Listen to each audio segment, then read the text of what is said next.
लगी और या न्यू जनरेशन जेका जेका ॿार आहिनि उनखे सुठे नमूने सम्झाइणी आहे ऐं सम्झाइणी आहे सिंधी ॿोलीअ जी ख़ासि करे जेका ॾियूं सुठी फिल्म ॾाढी सुठी है ना। ओके सर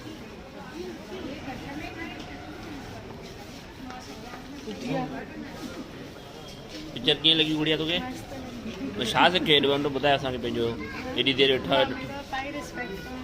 अॼु हाँ मम्मी पापा ही ऐं सिंधी ॻाल्हाइणु खपे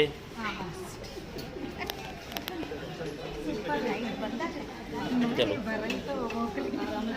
टीवीअ ते ईंदव भाभी तव्हां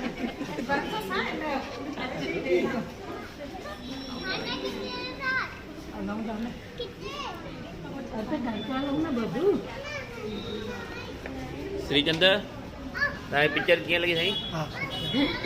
सुठी आहे न सुठी आहे न हा बसि सम्झणु खपनि ॿार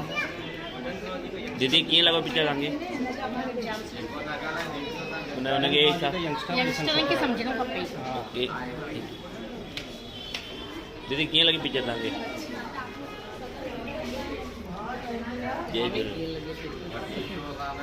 पिक्चर कीअं लॻो मस्त सही हुई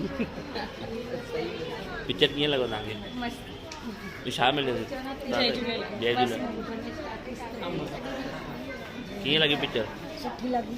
सिंधियुनि जी त सुठी लॻंदी हाँ सिंधियुनि खे सुठी लॻंदी चलो हाँ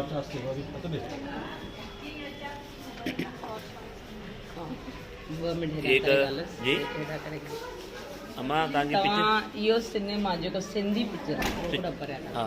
सिंधी पिक्चर जेको अॼु सिमरन पिक्चर ॾिठो हुन में तव्हांखे छा संदेश लॻो की उहो छा करिणो खपे हिन में हा साथ भली हुजे पर बच्चा ईअं न बच्चा न कर साथ साथ ॻाल्हि इहा ॾिनी बच्चा सुठा हाँ पोइ उहो नंढपण जो भुख रही थो वञे हा बच्चा सुठा आहिनि नुंहर सुठियूं न हा। पुट पोटा सुठा आहिनि हा। पोइ ज़िंदगी हिते ई सुठी हिते दादा जय कीअं लॻियो पे सिनेमा सिंधी जो अॼु जे सुठी सिखिया जी आहे ॾिनी सिखिया